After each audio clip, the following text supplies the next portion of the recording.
Middle east की एक और रिपोर्ट लेकर एक बार फिर आपके सामने हाजिर हूं। सबसे पहले खबर मैं ईरान की आपके सामने रखूंगा। खबर आ रही है कि ईरानी नौसेना का एक युद्धपोत जिसका नाम सहंद है बंदर अब्बास में किसी तरह डूब गया है। न जाने क्या हुआ ईरानी नौसेना के युद्धपोत को कि वो डूब गया है।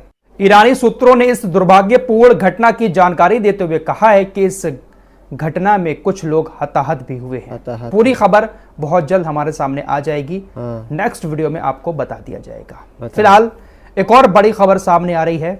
हमास ने एक बार फिर से इजरायली सैनिकों के ऊपर गाजा के अंदर एक बड़ा हमला किया है।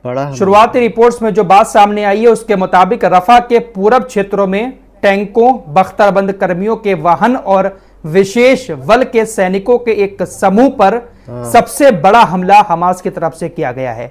शुरुआती रिपोर्ट्स में बताया गया है कि 35 सैनिकों के मारे जाने या घायल होने की संकेत दिए हैं। हमला हुआ है और काफी भारी भरकम हुआ है। इजराइल की सेना जा रही थी अपने टैंकों के साथ, अपनी गाड़ियों के साथ, उसी पर हमला हुआ है। 35 सैनिकों के घायल या मरने के संकेत मिले हैं। हालांकि ये रिपोर्ट भी अभी पूरी तरह से सामने नहीं आ पाई है। हमास के स्पोक्स पर्सन की तरफ से कुछ कहा जाएगा इस पर, तब सारी बात सामने आएगी। लेकिन ये दोनों खबरें अभी कुछ देर पहले ही आई हैं जो बहुत बड़ी हैं, जो मैंने सबसे पहले आपके सामने रखी।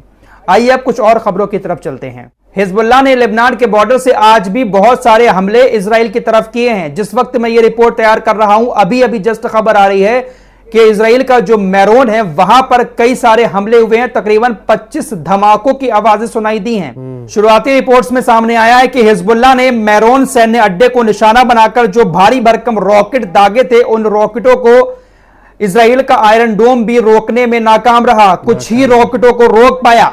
दक्षिणी लेबनान में मिसाइल और रॉकेट के इस हमले में एयर कंट्रोल बेस के माउंट मैरोन में आग लग गई। 25 धमाकों की जो आवाजें सुनाई दी हैं वो डायरेक्ट हिट किए हैं जाकर मैरोन बेस पर और वहां पर आग लग गई है। इजरायली मीडिया ने बताया कि हिजबुल्लाह के हमले के बाद जो मैरोन एयर कंट्रोल बेस है उसके अंदर धुआं फैल रहा है। आग बहुत तेज लगी जिसके बाद पूरे एयर कंट्रोल बेस में धुआं फैल रहा है। तो हिजबुल्लाह हिट कर रहा है और उनको आयरन डोम भी नहीं रोक पा रहा है। गाजा में सीज फायर को लेकर रजब तैयब एर्दोगान की तरफ से कहा गया है कि किसी भी वक्त एक अच्छी खबर वहां से आ सकती है, लेकिन अब पूरा मामला नेतन्याहू के ऊपर टिका हुआ है।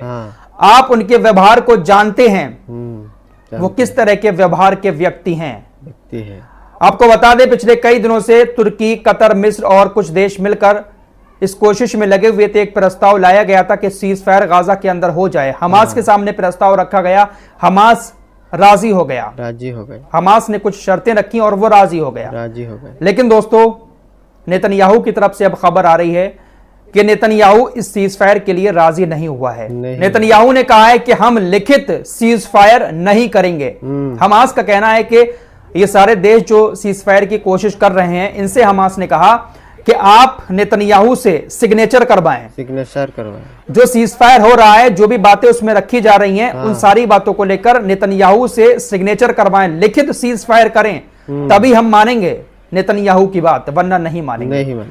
इसी बात को लेकर नेतन्याहू ने कहा है कि हम लिखित सीज फायर के लिए राजी कभी नहीं होंगे।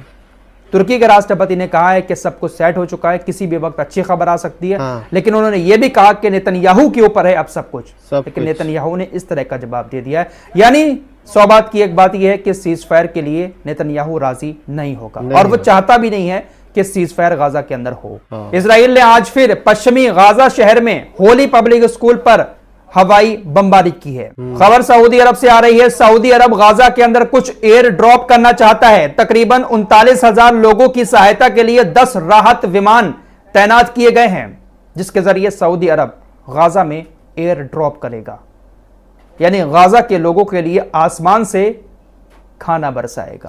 दोस्तों आपको बताइए कि ब्रिटेन के अंदर एक नई सरकार बन चुकी है और नई सरकार के बनने के साथ ही जो और भी पद हैं वो भी बदल चुके हैं। ब्रिटेन की नई सरकार के नए विदेश सचिव डेविस लेमी ने रॉयटर्स को बताया कि वो गाजा पर इजरायली युद्ध और मिडिल ईस्ट में संबंधित मुद्दों पर एक संतुलित स्थिति में वापस आना चाहते हैं। उन्होंने कहा कि वो सीज फायर सुनिश्चित करने के लिए राजनीतिक प्रयासों का उपयोग करेंगे। इन्होंने जोर देकर कहा कि लड़ाई रुकनी होगी, सहायता मिलनी चाहिए और मैं ये सुनिश्चित करने के लिए सभी राजनयिक प्रयासों का उपयोग करूंगा कि हम युद्ध विराम तक पहुंचे। इन्होंने कहा है कि हम हर कोशिश करेंगे कि किसी भी तरह से गाजा के लोगों को सहायता पहुंचे, सीज फायर जल्द से जल्द हो, हम सारी कोशिशें करेंगे। देखते हैं कि भाई ये सरकार क्या करती है। उधर ईरान के अंदर भी नई सरकार बन चुकी है। नए राष्ट्रपति से हिजबुल्लाह ने कहा है कि हम आखिरी जीत तक प्रतिरोध के रास्ते पर आपके साथ हैं, हम हमेशा आपके साथ थे, हमेशा आपके साथ खड़े हैं। उधर ईरान के सुप्रीम लीडर अयातुल्लाह खामेनी ने रूस के राष्ट्रपति व्लादिमीर पुतिन से कहा कि भले ही हमारी सरकार बदल गई हो लेकिन हमारे रिश्ते जो पहले थे वैसे ही बने रहेंगे। एक बड़ा फैसला ईरान और रूस ने किया है। डॉलर की जगह अब ईरान और रूस मीर और शताब, जो ईरान और रशिया की करेंसी हैं, इन दोनों करेंसी में अब लेन देन करेंगे। मीर और शताब दोनों रशिया और ईरान की करेंसी हैं। रशिया ईरान से कोई माल खरीदेगा तो उसको लोकल करेंसी देगा, ईरान रशिया से कुछ खरीदेगा तो उसको लोकल करेंसी देगा। दोनों एक दूसरे की करेंसी में ही लेन देन करेंगे। डॉलर को एक साइड रख दिया है। ईरान के सुप्रीम लीडर अयातुल्लाह खामेनी ने हिजबुल्लाह को लेकर कहा कि हम हिजबुल्लाह का समर्थन करने के लिए तैयार हैं। हमारे सैनिक सभी बुरी नजरों के खिलाफ हिजबुल्लाह से जुड़ने के लिए भी तैयार हैं। हिजबुल्लाह अकेला नहीं है, ये बात नेतन्याहू भी जानता है और ये कह भी चुका है कि हिजबुल्लाह के साथ ईरान और रूस जानता है। इजराइल की बात करें तो इजराइल ने पिछले 7 अक्टूबर से लेकर अब तक गाजा के अंदर सिर्फ गाजा के आम लोगों को नहीं मारा है बल्कि पत्रकारों को भी मारा है। तकरीबन 158 पत्रकारों को अब तक इजराइल की सेना मार चुकी है। 2022 में जब लड़ाई हुई थी तो उस वक्त 67 पत्रकारों को मारा था। हंगामा कर गया था कि इतने सारे पत्रकारों को मारा गया है, लेकिन अब 158 पत्रकार मारे जा चुके हैं गाजा के अंदर। दोस्तों, हम सभी लोग देख ही रहे हैं कि इस्लामिक देश किस तरह से इजराइल से याराना निभा रहे हैं। इसको लेकर कुवैत के इस्लामिक विद्वान अल सुबैदान ने कहा, इजराइल के साथ संबंधों को सामान्य बनाना आपको इस्लाम और मुस्लिम उम्मा के प्रति गद्दार बना रहा है। मुस्लिम देशों से कहा है, उनके हुक्मरानों से कहा है कि आप इजराइल से जो अपने संबंध बना रहे हैं ना, ये आपको मुस्लिम उम्मत का भी गद्दार बना रहे हैं और इस्लाम का भी गद्दार बना रहे हैं। ईरान के अंदर जो हाल ही में चुनाव हुआ है, इसमें आतंकवादी हमलों की साजिश रची जा रही थी, लेकिन IRGC ने उसको नाकाम कर दिया। तकरीबन 8 आतंकवादियों को गिरफ्तार किया, जिनके पास बहुत सारा असला बारूद भी बरामद हुआ है। एक बड़ी घटना को अंजाम देने जा रहे थे ये आतंकी ईरान के चुनाव के दौरान। फिलहाल ये कुछ लेटेस्ट अपडेट थे जो आपके सामने रखे। कुछ और नए अपडेट के साथ एक बार फिर आपके सामने हाजिर होऊंगा। तब तक के लिए अपना ख्याल रखिएगा। अल्लाह हाफिज। दोस्तों, हमारे वीडियो पसंद आए तो फॉलो सब्सक्राइब कीजिए और साथ ही साथ शेयर भी कीजिए। मिलते हैं अगली वीडियो में, तब तक के लिए अपना ख्याल रखें। धन्यवाद।